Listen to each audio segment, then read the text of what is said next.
Greetings, everyone. Welcome to another edition of the Peaceful Solution Character Education Program Teacher Certification course. My name is Mr. Kraus.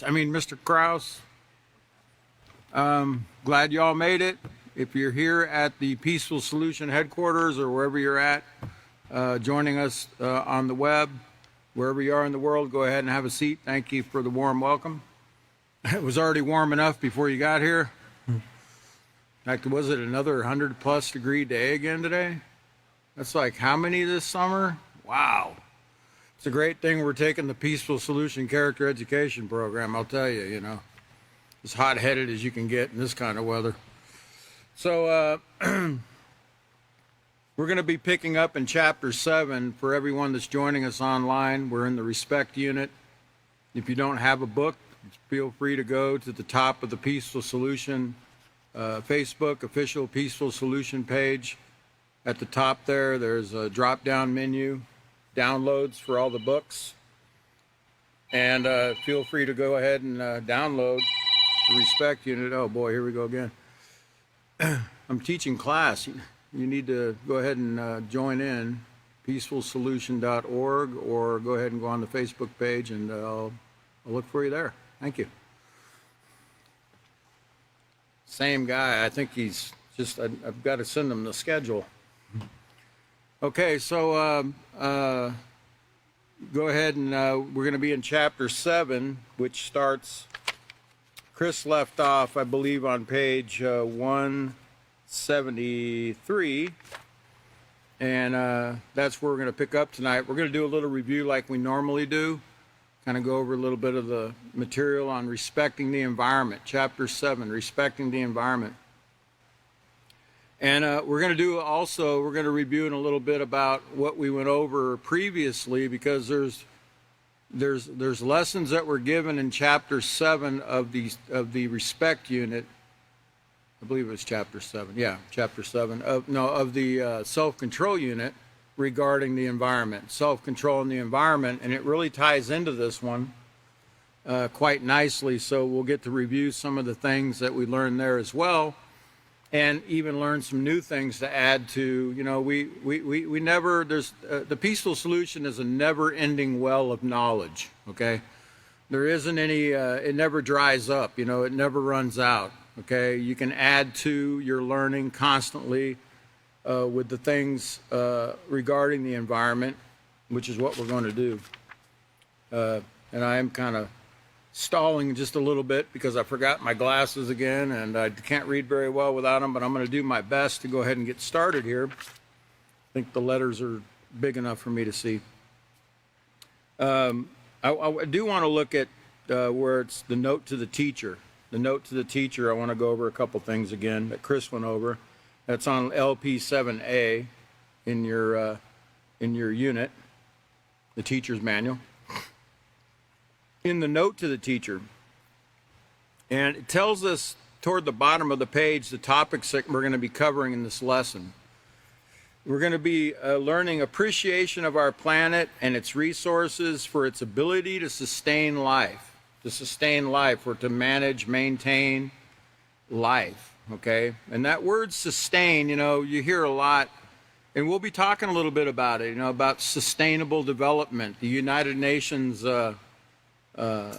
plan for the environment, for fixing climate change, as they call it. They're calling it climate change. I think they used to call it global warming. Now the catchword is more climate change and climate action. We'll be talking a little bit about that, and we'll also be covering some other entities that are trying to fight climate change or global warming. And we're also going to be looking at the true cause of global warming, the real cause of global warming, and we've shown it before, but we're going to remind, we have a lot of newcomers joining constantly on the website, joining in the Peaceful Solution. The word is spreading like wildfire, so we always want to rehearse things for people that weren't here so they can catch up on what is the true cause of climate change or global warming.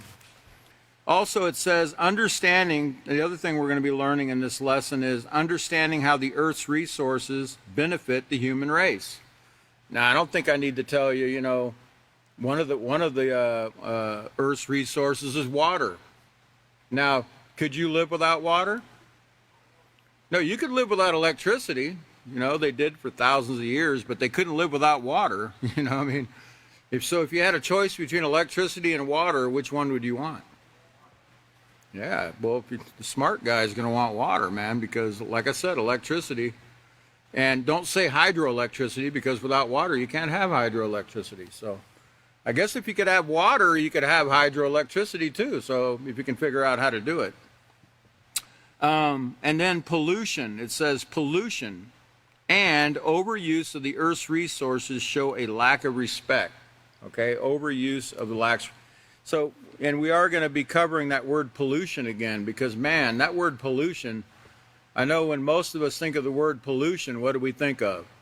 You know, somebody throwing a candy wrapper on the ground, or, you know, somebody dumping oil down the drainage system, or, you know, but pollution goes so much deeper than what we can imagine.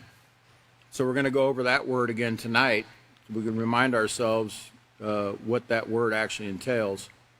Now, it says, as the dominant species on our planet, we as human beings are responsible for our environment. Yes, we're the dominant species. Now, what does that mean? Well, stay tuned, because I'm going to tell you what that word dominant means. Because I can tell you right now, there's, those things called, they live on an island. They're a huge reptile. They swallow like hogs and deer and things in one gulp. Komodo dragon, you know, a Komodo dragon, you know, I would say that's a dominant species there. It's going to swallow me whole if it gets a hold of me. You know, now, so what am I talking about dominant? Because a great white shark would swallow me in one gulp, you know. So what does it mean by dominant? You know, does it mean that I can kill that shark before it can swallow me? No, I don't think so. It's got some pretty big teeth and they're razor sharp. You know, so what does it mean to be the dominant species? We're going to learn about that too as we progress here in the lesson tonight. And so let's go over to lesson plan 7C, and let's look at what we're going to be covering tonight. Okay. Chris went over procedure 1. He told us the purpose and objective of this lesson is that we're going to learn that respect is applicable on an environmental level, and we're going to learn to respect, appreciate, and value the Earth's resources. And he covered procedure 1, and we're in procedure 2 tonight, where it says, tell students, and in this final lesson in the respect unit, they will focus on the importance of applying the concept of respect to our planet and its resources. Instruct students to turn to pages 173 and 174 in their handbooks and read the introduction and the section Think About It. Explain that an important part of our positive character and a respectful reputation is to care for our environment by appreciating that all living things depend on the same resources for survival. All living things. Now, remember what we've covered about living things. You know, even the micro life that you can't even see is life, you know. Things we can't see, things we can see, okay? We have to respect all these things because they're all working together, okay, to bring life to us, to sustain life on our planet. Even the things we can't see. We talked about the microorganisms and how, you know, the STDs that mankind is creating through the immoral sexual practices is actually hurting and destroying microorganisms that are there to protect us, that are there to protect mankind. You know, Earth is like, it's like this big bubble. You know, it's a big enclosed bubble. And mankind is doing a lot of things that are causing that bubble to be, let's say, penetrated or bringing harm and hurt to it. You know, it's kind of like, you know, have you ever, when you start feeling sick, you sometimes get a fever. You know, you start feeling hot, you get a fever. Well, the Earth is going through the same thing right now. I think Chris mentioned the other night that if you had to describe, in fact, let me give you the exact words that he used because it's in the note to the teacher we just went over. It talked about the earth is mourning. He said if you had to describe, how this earth is actually feeling right now or what it's going through, the earth is mourning. And I'm trying to find out where that was. Oh, here it is. It's in the note to the teacher in the second paragraph. It says, the irony of it is that many people fail to realize the severity of the strain that our planet is under. Indeed, if we could ascribe human emotions to the earth, it would be no exaggeration in saying that the earth mourns, that the earth is crying, it's groaning, it's going through pain, and it's showing it with this fever, this global warming, the climate change they're calling it. And we're going to show the real cause, because the author, before any of these other entities even started thinking about these things, the author of the Peaceful Solution was already telling us about it. And we're going to learn about that. So let's go over to page 173 as the lesson plan told us to do. And Chris read some of this. And it talks about on the top, the value of our planet cannot be measured in dollars and cents. Could you try to put a dollar figure on this thing? Think about this whole earth. Just the real estate on the earth, what's it worth? Well, everybody pretty much knows what each piece of land is worth. They have people that have valued the land and they set a price. But that's just the real estate. The real estate alone, I can't even put a figure on. But think about the water. What is the water worth? What is the soil worth? What is all the creatures worth? What is all the human beings on earth worth? How many we have? About 8 billion now? 8 billion human beings. What kind of price do you set on them, Think about all the precious resources on this earth and putting a price on all of them, including the microorganisms that you can't see that are protect you. How much are they worth? What kind of price tag could you put on that? You couldn't even, trillions would be a joke, I don't even know. Does anybody know what's after a trillion, a quadrillion, or, what are some of these astronomical numbers, that are out there? I don't know, but I personally, I don't think you can put a price on it. Because what's your life worth? Because without any of these things that I just named, life would not be sustainable. We wouldn't even have life on this earth if we subtracted any of the things that I just talked about. Okay, so it says, Chapter 7, Respecting the Environment, in the introduction, it says, when was the last time you stopped to appreciate the world we live in, this planet called Earth? We cannot measure the value of Earth and all its resources. There's a delicate balance between the air we breathe, the soil that grows our food, and the water that is part of all living things. They work together to sustain all life forms. And Chris talked about, he showed us a picture of that sequoia tree. I wanted to show you some pictures I remember looking at when I was real young about sequoia trees, because I've always been fascinated on the immensity of these things. Can you show I think it's the first slide. I used to see pictures of how, like in Yosemite National Park, or I think it was Redwood National Park in California, how they actually made roads through these trees. They're so huge. Cars can they made tunnels to go through them. This is how huge these trees actually are. You really can't appreciate them, by looking at a photograph of the immensity of, these are gigantic trees.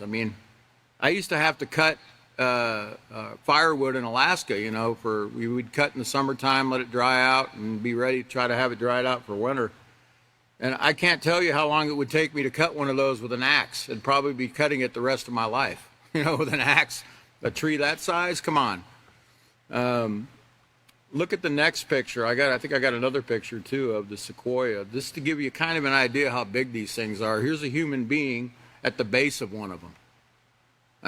They're just gigantic. Okay, that tree, that sequoia, it's beautiful. And I think that tree is about 400 feet tall. I think it was something like 370 feet or something like that tall. Man, I would have loved to have been able to climb one of those when I was young. You know, might have took me a while, but and my mom would have been horrified, but I guess that would be risk-taking behavior, right? Climbing one of those. Probably would want to have a parachute on your back. So anyway, that's the beauty of the sequoia tree, you know. I mean, and that's how huge they are. They're just beautiful. So life can take on a variety of appearances, from the tallest sequoia tree in California to a single-cell organism invisible to the human eye. All living things, whether large or small, are interdependent and share the Earth's resources to survive. And says in the previous chapter, we learned that the foundation of respect, whether for yourself, others, or the environment, is based on value and appreciation. We also learned that all people, ourselves included, have worth. Given the right environment, training in moral character, and the determination to make appropriate choices, everyone can have the potential to live life to the best of their ability. Everyone can. Now, given the right environment, what's the right environment for moral training? Okay, we're going to talk about that tonight, because is the right environment an environment where you're spraying human feces on your food? Is that the right environment? We went over this in the self-control unit. We're going to cover a little bit more tonight. I want to remind you about some of these things. It says in this final chapter, so I want you to be thinking about the right environment, because you got to have the right environment. It has to be a clean environment. If you want your mind and your body to work at their optimal level, boy, you better be in a clean environment. And you better keep your body clean. You better keep your body clean so your mind will stay clean. So you have to know, you have to educate yourself. Well, what do you mean, Mr. Krause? How do I make my body dirty? Like, what do you mean? Should I take a shower every day? Well, by all means, you should, you know. You should take a shower every day. Okay? Now, but what do I mean by a clean body? Do I just mean outwardly? No. We also need to know how to clean the inside of our bodies, you know, because, you know, our body's like a car, you know. Do you only clean the outside of the car, or do you have to also maintain, you know, the engine of the car? You know, because you can wash your car all you want, but if you don't maintain the engine of that car, it's going to break down eventually. And it's the same thing with our bodies. You know, we've been taught, comb your hair, you know, wash behind your ears, you know, tuck that shirt in. You know, our appearance, our outer appearance was, you know, was always hit on by our parents and teachers growing up, but very little was paid attention to on what's going on the inside. Okay? And as we learn in the first chapter of the character unit, there's more than meets the eye, you know. You have to look behind things, you know. It's not just your physical appearance that you need to be caring about. It's your inner self that you also need to be working on, and your inner body organs that need to be cleansed properly so you can keep thinking clearly, so you can make right decisions, so you can have the right environment. We're going to be learning about all those things. We're going to be covering some of these things in this chapter. So, it says, in this final chapter, we're going to learn how you can apply your knowledge to show respect for the earth.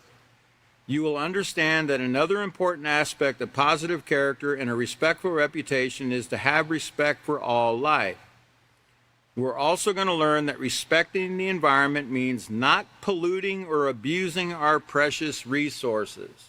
Now, you all have pens, right? You all have a pen or a highlighter, because, well, you should if you're in a certification course, because I want you to underline or highlight, or you can even do both. Underline not polluting or abusing our precious resources. Go ahead and underline or highlight that. Not polluting or abusing our precious resources. So what is polluting? What is abusing? And what is our precious resources? That's what we're going to talk about. Okay, so let's go ahead and put up the next visual for the people in TV land and here in the Peaceful Solution headquarters here. Because I want to remind you of the word pollution. Because I told you there's a whole lot more to pollution than what we think about when we hear that word. The word pollution from the online dictionary says the presence in or introduction into the environment of a substance or thing. Okay. The presence in or introduction into the environment of a substance or thing that has a harmful or poisonous effect. In other words, putting something into something, introducing something into something, or the presence of something in the environment of a substance or thing, a harmful or poisonous thing in the environment or the substance of that thing.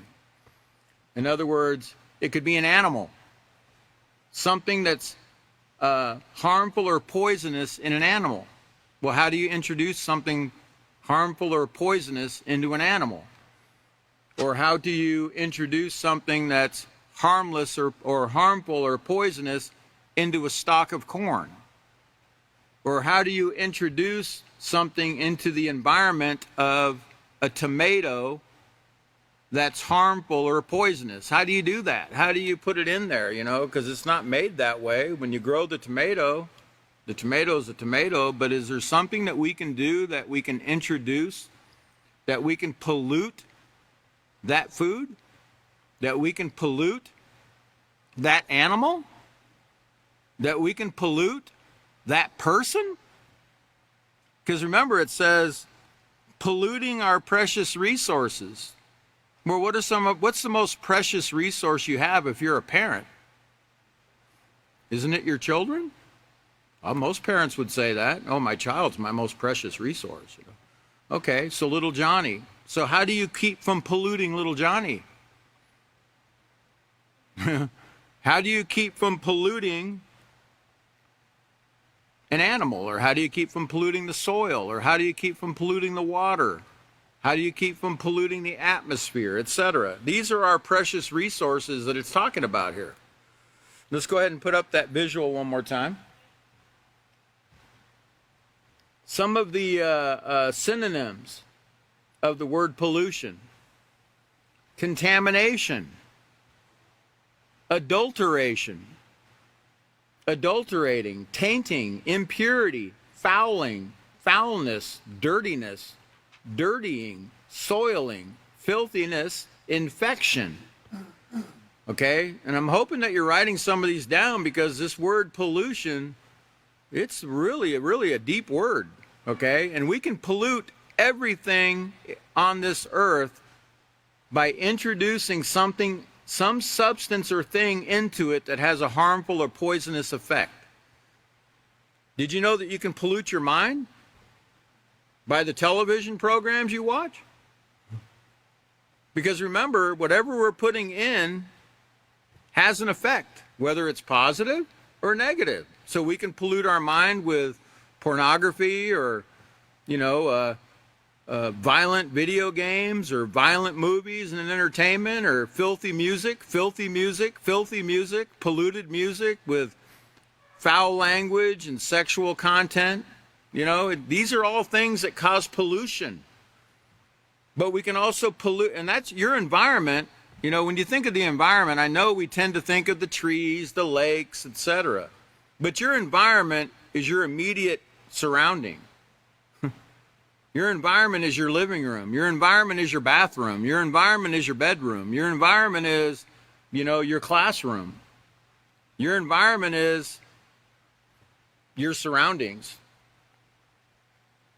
Okay? So when you think of the environment, when the Peaceful Solution is talking about the environment, please don't get in your mind we're just talking about tree hugging and stuff. In fact, don't even try to hug that sequoia tree. That thing's so big you won't even get one hand, or you won't even get your arms around one piece of the bark. So big. So no tree hugging there.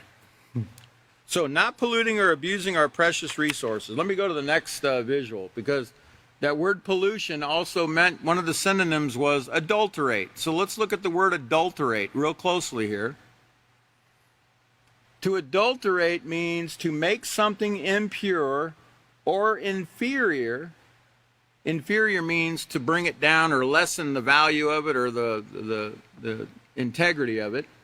To make something impure or inferior by adding extraneous, improper, or inferior ingredients. Extraneous meaning something outside of it, something that you put into it. So, to make something impure or inferior by adding extraneous, improper, or inferior ingredients.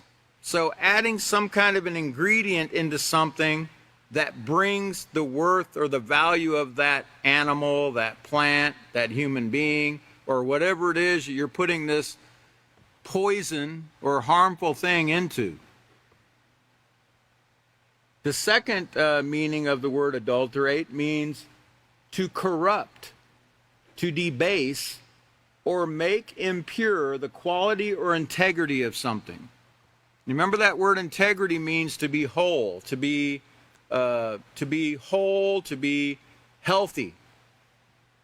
But if we corrupt something, if we introduce something into something that shouldn't be in there, that brings harm or poisons that particular animal or person or plant or whatever living organism it is, we make impure or debase or corrupt the integrity, the health, the wholeness of that particular living thing. Do you understand that? Okay? You're bringing it down. You're bringing the quality or the health of that person, that animal, the soil, the water, or whatever it is, you're bringing it down to where it's not going to be giving you the benefit that it was created to give you. Let's go to the next slide and look at the word abuse, because remember it says at the bottom of page 173, we're going to learn to respecting the environment means not polluting or abusing our precious resources. That word abuse or abuse, it means to use something to bad effect or for a bad purpose. To misuse something. To misuse it, to not use it properly, or what it was made to be used for, or how it was made to be used. Some of the synonyms of that word abuse are misuse, misapply, misemploy, mishandle, exploit, pervert, or take advantage of. Those are some of the synonyms of that word abuse. Okay, so hopefully you wrote down a lot of those things. If not, you can go back and watch this program again and make sure you mark these things in your book, because you really need to have your students understand what these words actually mean. Because I'm going to tell you right now, you're dealing with children that are in middle school. So they're not going to have anywhere near the level of understanding of what that word polluting means. But you need to give it to them. You need to give it to them. You're the teacher.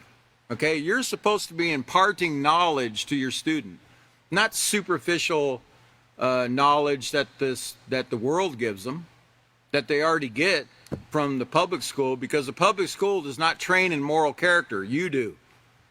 Okay, so they're not thinking about all these other things that I just told you about how you can pollute the inside of your body with time-wasting activities or mind-wasting activities.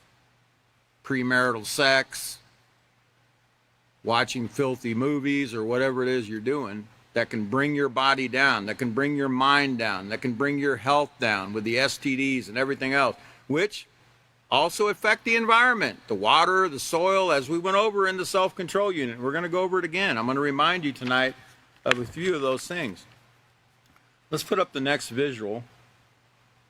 Now, so we were talking about contaminating or polluting, okay? And I want to show you how you can introduce a harmful substance, something harmful into something that was not harmful to begin with, that was something that was given to us to sustain our life. We can actually cross-contaminate this thing with something extraneous, something outside of it that we're putting into it that was never meant to be put into it. That can now adulterate it, pollute it, to where when we eat it, it's going to also pollute us. Okay? And one of the ways they're doing these things that we went over in the self-control unit was called genetically modifying food. Genetically modifying. Well, that word modify means to change. Okay? To change something from its original form. And all you have to do is change it ever so slightly. In fact, you don't have to change the form of it in its appearance, but you can change the form of it on the inside, and the person that's eating it has no clue that it's been changed. You know, like they're looking at that piece of corn and they're thinking, well, it's just a piece of corn. It's corn on the cob. What could be wrong with that, you know? And everybody likes corn on the cob, with hot corn on the cob with some butter melted all over it, and it's very tasty, right? Put a little salt on there, man, it's some really tasty stuff. But you can ruin it, you can pollute it, you can adulterate it by introducing something into it. It says, consider the following. The genetically modified products are having an effect on the rest of the environment, not just the corn. They are affecting beneficial bugs and insects and even the microlife. You know, we talked about in the self-control unit in chapter 7 about how Monsanto, they're no longer, I think it's Bayer now. I think they've changed their name to Bayer or Bayer bottom out or something. But Monsanto used to be the company out of St. Louis that, you know, started out with the Roundup and all these other things, Agent Orange, some other things that they were introducing into the crops for profit, of course, for money, that were, you know, for one way they were doing it was, instead of putting pesticides on, like, you know how they used to spray things, pesticides on corn or whatever to keep the bugs away, etc., which was bad enough because when you spray pesticides on something, you're also eating it, you know. But they were putting internal pesticides in the plants, in the crops. In other words, they were genetically altering the plant, soybean or corn or whatever it is that they were selling.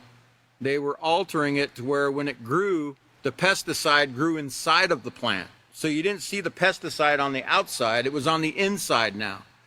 So when you ingested that corn or you ingested whatever it was they put that internal pesticide in, you couldn't even see it, but you were eating it, right? You were eating it. You were eating the poison inside that corn without even realizing there was pesticide inside of it because it was inside the corn. So you can fool you can fool people into eating things and they don't even know they're eating poison. They're eating their death. And no, you're probably not going to die the first time you eat it. You know, you might even go, you know, it's going to have an effect on you. You might not die the first time you eat something like that. Some people probably do, but you might go your whole life eating it. Okay? Genetically modified products. But guess what? Your life ain't going to be near as long as it would have been had you not eaten it. Because it's bringing you down. It's bringing you down your health in some way. Okay? Your mental health and your physical health in some way, even if it's ever so slightly. And then just add that on top of everything else that's bringing our health down, you know. We have a pretty short lifespan anymore, you know, human beings, because of these things. Let's go ahead and put that visual back up. So you can inject things, genetically modify plants like corn, and introduce other, you know, like they, what do? They could put rat genes in there, you know, or they can put jellyfish genes to make it glow if they want to. If they want that corn to glow at night so they can pick it at night so they don't just have to pick it in the daytime, they could put some of those glowing jellyfish genes in there and make it glow. Or, you know, whatever characteristic they want, they can take from another creature, and they can take the genes of that other creature and inject it into that plant, that corn, and get whatever characteristic they want into that plant, okay? Now, I don't know about you, but do you really want mice genes in your mustard greens? Not me. The thought of eating a mouse is detestable to me. I don't even like to see them. You know, they're only little. They're kind of cute and fuzzy, you know. But they're creepy because they're always creeping around, and you only see them out of the corner of your eye. You know, when they dart across the room or something, and you're like, oh man, I got a mouse in my house. I don't know about you, but I have to evict them as soon as I see them. Okay, we can't live together. Me and the mouse, they got to go. Okay, they're not paying the rent. I am. But now, you know, one way you can keep them out of your house would probably be to make sure you sweep your floor. You know, make sure you're not leaving open containers, things like that. That probably help, you know. Even now, those rats, on the other hand, you know, they can chew through those containers. They can chew through metal and other things like that. And man, I'm glad I've never had rats in my house because they can do a lot of damage, okay? But those fuzzy little mice, I don't want them in my house either, but I don't want to eat them either. You know what I'm saying? But we can be eating them and not knowing we're eating them by, you know, because they are putting mice genes and other creatures' genes into these plants, fruits and vegetables and corn and everything else. They're modifying it. They're changing it. And you know why they're doing it? So they can make it bigger, fatter, and better. You know, like the better than butter, the better than sugar. Better than it was made, better than it was created, you know. We got a better idea, you know. Ford, I think that was the Ford Motor Company's logo or saying, we got a better idea. Well, is there really anything better than what's natural? Like the way it was made to eat? You know, why can't we just eat it the way it was made to eat? Why do we got to put things in there that we got to worry about? You know, like, I mean, but mainly it's for profit. People that are doing this, they're trying to make profit. They're trying to make money, okay? And they're trying to make quick money. But, you know, it's affecting the people that, you know, that they're selling this stuff to. All right, let's go ahead and put up the next. Okay, here. And you might think, well, what's wrong if Farmer John wants to use, you know, some genetically modified soybeans in his field? How's that going to hurt me over in this field next to me? Or well, how's it going to hurt my farm 1,000 miles away or across the ocean? So what if that guy buys from Monsanto? How's that going to affect me? Well, I'll show you how it'll affect you. Because it's going to end up in your field too. Okay? And here's how it'll do it. You see that bee, that honeybee right there? You see that hummingbird, that beautiful little hummingbird? I think their wings beat at like, 2,000 beats a second or some crazy number. You know, their wings are flapping so fast. To me, it's incredible, you know? In fact, you don't even know they have wings when you're watching them. You don't even know their wings are flapping so quickly, you don't even know they have them. You can't see them. It's an incredible little creature, you know? Can you imagine a world without a hummingbird? Those guys are important. They're important like that honeybee right there because it says insects, birds, and wind can carry genetically altered pollen to other fields and forests, pollinating plants and creating new species that will carry on the genetic modification. So in other words, that bee, he goes into one field and he pollinates, and whatever he picks up off the plants or the fruit or whatever he's pollinating, he can carry it into the next field and then the next field. And I don't know the range of a honeybee. It might be a couple miles, a mile, I don't know, but it doesn't matter. They're spreading it around. They're spreading it around. They're spreading around, so they're contaminating now because we contaminated the crops, the fruits, the vegetables, whatever we contaminated it with.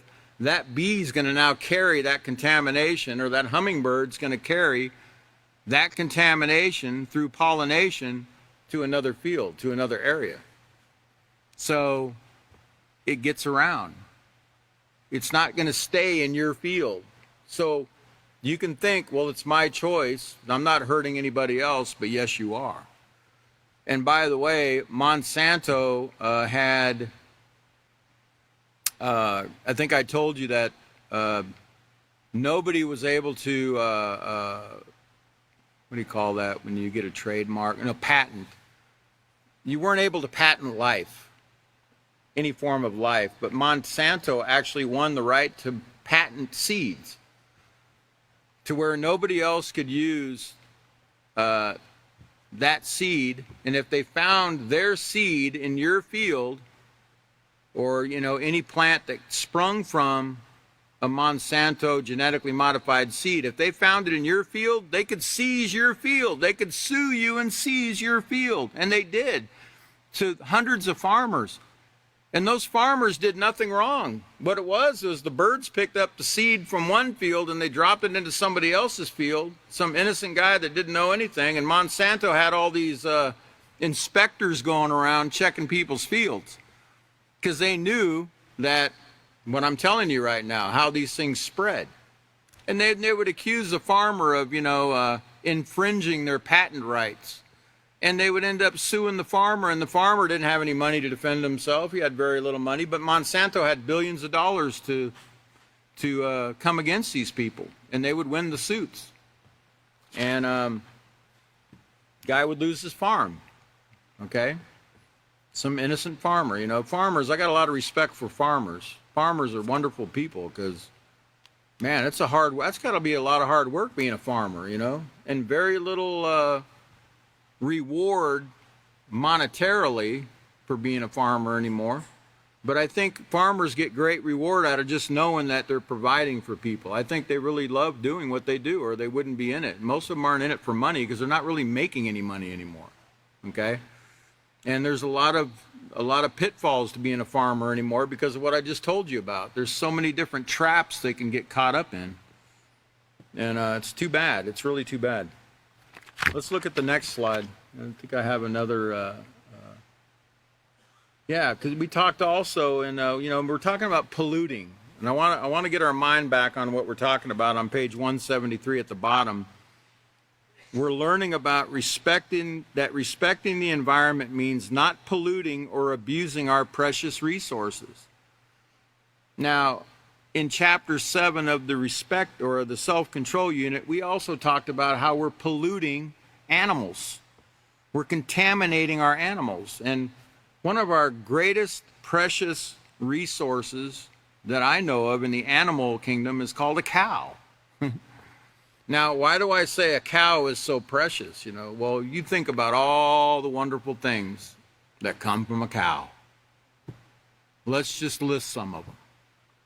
Ice cream. I don't know about you, but I got to have ice cream every day. I love ice cream. Okay? Now, in the wintertime, I don't necessarily have to have it every day, but in the summertime, I love to have ice cream. Okay? That comes from a cow. Okay? All flavors come from a cow. And I don't know about you, but if you'd never tried, what's that stuff called? I don't know if it comes from a cow. It's Jerry Garcia. Oh, it's called Cherry Garcia. Man. It's cherry ice cream, and it's got, oh man, it's just the most wonderful ice cream I've ever had. But it's not even, I don't even think it comes from a cow. I think it's a non-dairy product. But anyway, I love ice cream. I love dairy ice cream, and I love some of the other ice cream. But what else comes from a cow? Milk. I'm drinking milk right here. I'm not joking. This is ice milk. See, I have a mustache. Milk mustache. Milk is a great water. Hydrates real well, but so does milk. And whey, okay, is really great to stay hydrated with. I love drinking milk. I could drink 10 glasses of milk a day. I just love it, okay?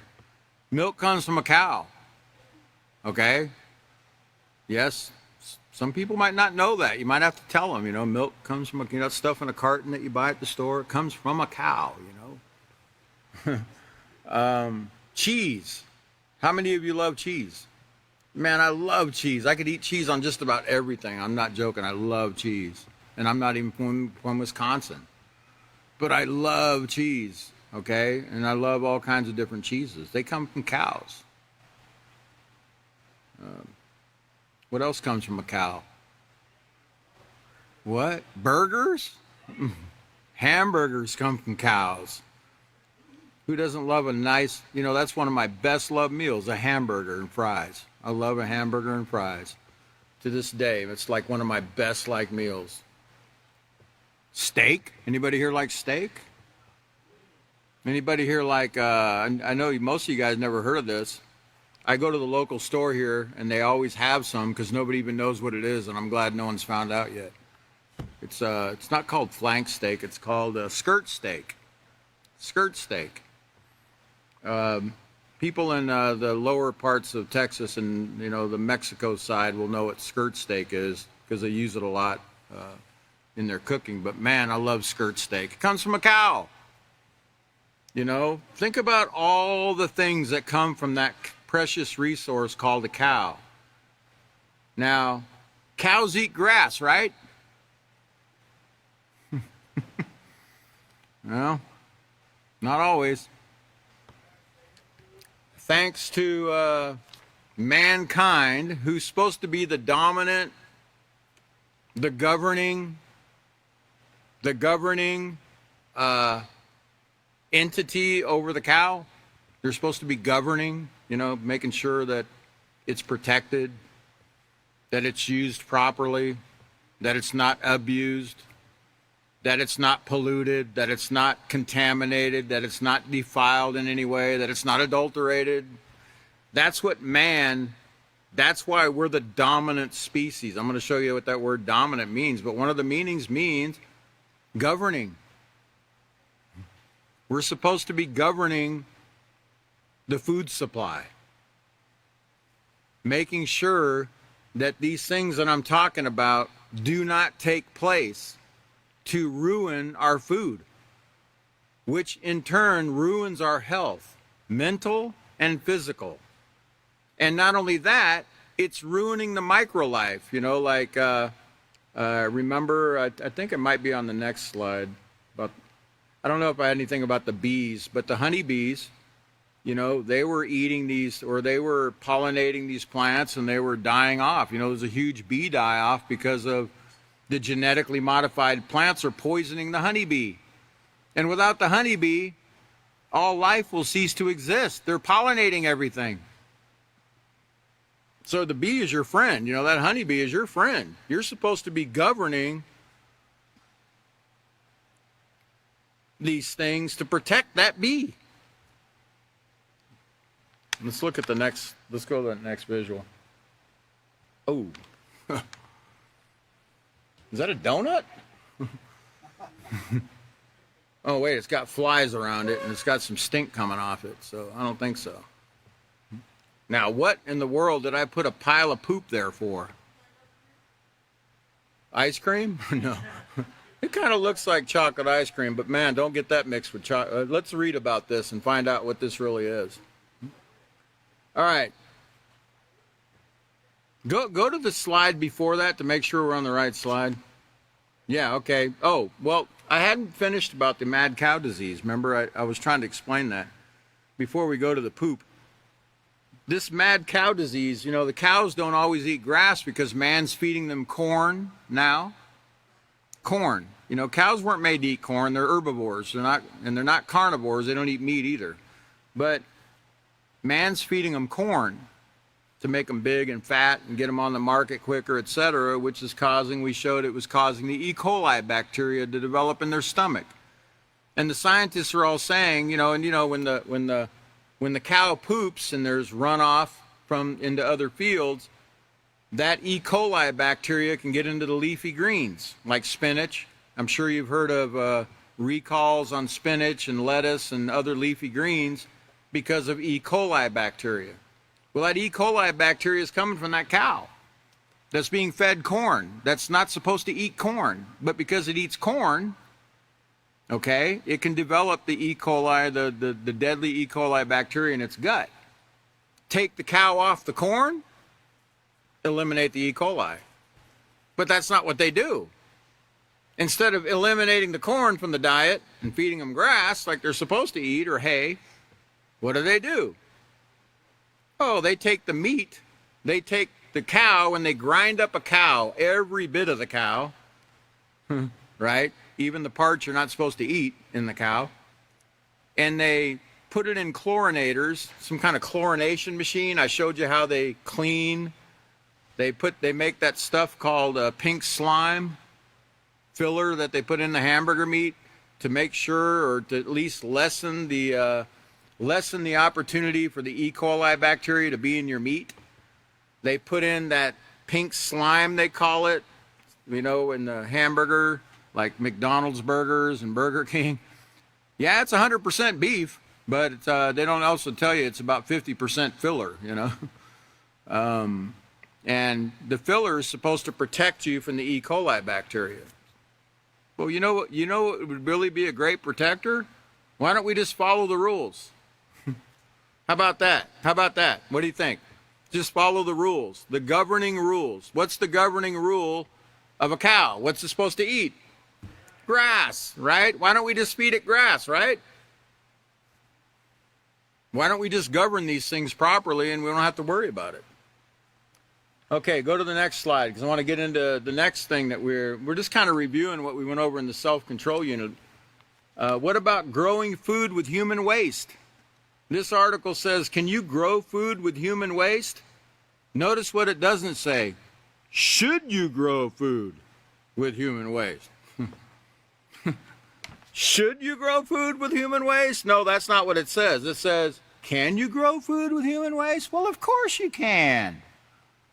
It says the short answer is yes. You can grow plants with human feces, it says. And there's a picture of feces. If you don't know what it is, it's right there on the right with the flies buzzing around it. There are organizations within the United States currently making this abundant source of fertilizer more practical than ever. If the idea of using human waste as fertilizer makes you cringe, don't worry.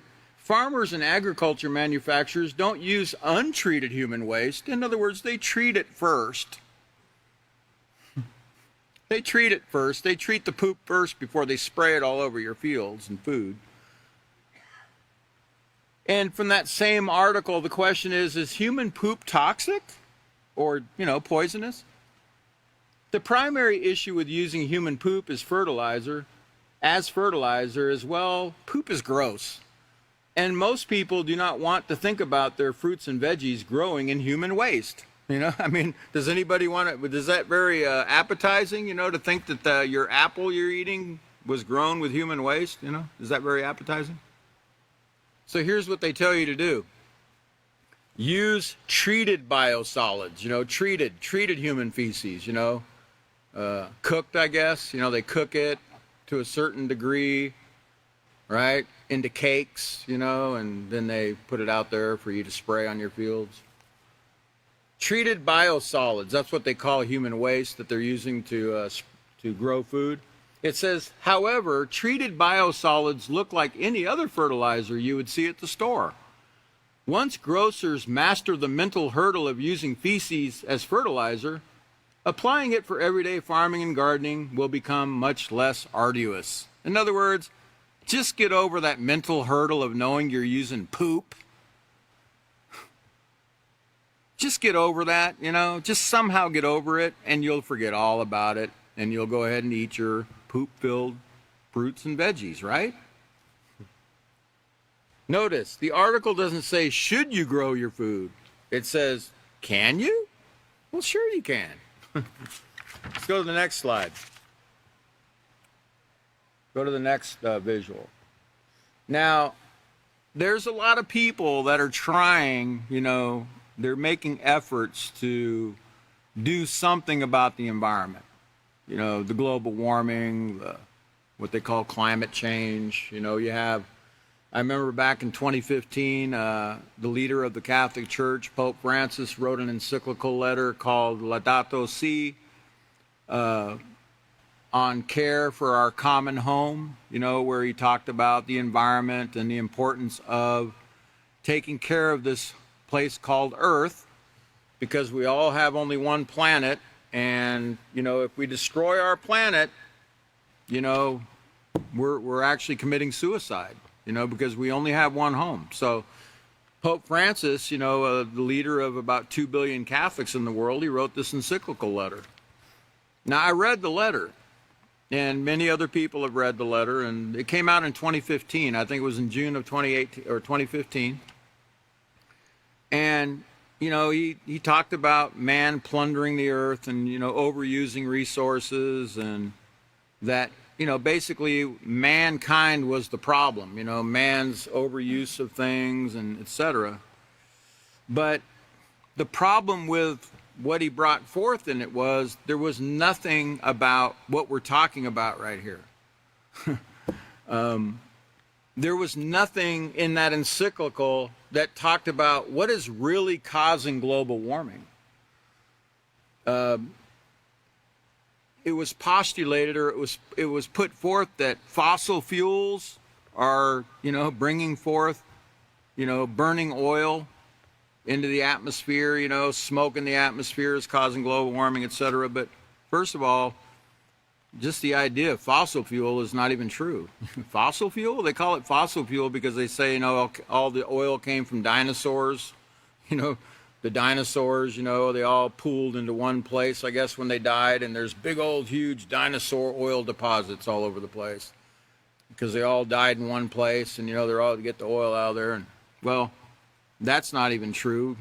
Most people in other countries laugh at us when we talk about fossil fuel. They say it's not from dinosaurs. So can you put that visual back up, please? A lot of the things that are postulated in Pope Francis's encyclical, they're just not true, or they're not based on true facts. Remember, one of the first things in the Peaceful Solution we're taught to do is get the facts, make sure they're correct or true before we decide. He doesn't touch on any of the things that I just mentioned. And I only mentioned three or four things here that are bringing down the health and destroying the atmosphere that's there to protect our planet, that's causing climate change. Okay? He's not addressing those things. Yes, he's saying that man is the cause, but he's not showing the real cause. The STDs that we're creating because of our immoral sexual conduct that's causing STDs like gonorrhea, syphilis, which we showed, they go into the soil, they go into the water, they get into the atmosphere, and they harm the bacteria that's up there in the atmosphere. And scientists have found it. We've showed the articles where scientists found the STDs in the atmosphere. The viruses are in the atmosphere destroying those very microorganisms that are there to protect us. Pope Francis knows nothing about that. Pope Francis knows nothing about it. He knows nothing about any of the things the Peaceful Solution teaches.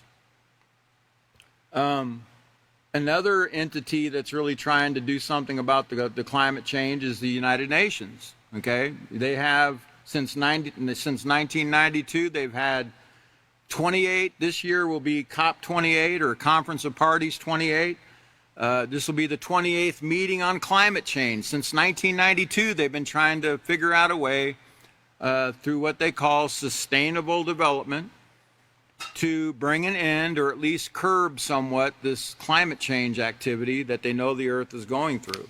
But again, they know nothing about what we're talking about here, what's really causing climate change, what's really causing the earth to be brought down, what's causing our atmosphere to be destroyed to where now, certain things are getting through the atmosphere, okay, and it's causing the earth to heat up. It's causing the ice caps to melt.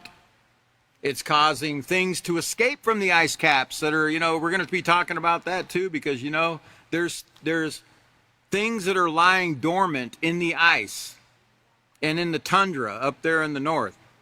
And because that ice is melting through climate change, things that are sleeping in the ice, that are sleeping down in the earth, viruses and unhealthy bacteria, are being released from the prison they've been in all these years. And we're going to be talking about that too, because, man, scientists are really worried about what's coming out of the ground right now. Okay, what's being released because of this global warming. Okay, we're going to be talking about that too.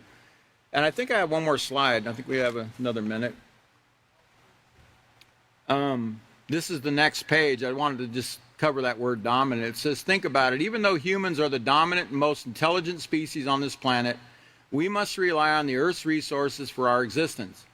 If we misuse or contaminate our resources, then not only will we be affected now, but future generations will also suffer from our failure to respect and appreciate our environment, the peaceful solution. And as you can see, that word dominant, one of the meanings is governing.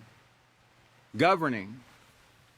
We're the governing species. We're the ones that are supposed to be watching over and protecting this planet, okay? But how are we going to protect it if we don't even know how to protect it or what we're protecting it from? And I'm so thankful the Peaceful Solution Character Education Program is here to be able to educate us on what's really causing these things so we can teach everyone in this world how to put an end to climate change once and for all, okay? So make sure you bring your pencils and paper next class. Next class is going to be 9/6, Wednesday, 9/6/2023 at 5:30 p.m. Central Time. Be here, okay? Because we're going to learn more about this and we're going to really expand our education, okay? So thank you for coming tonight. Stay cool and we'll see you next time.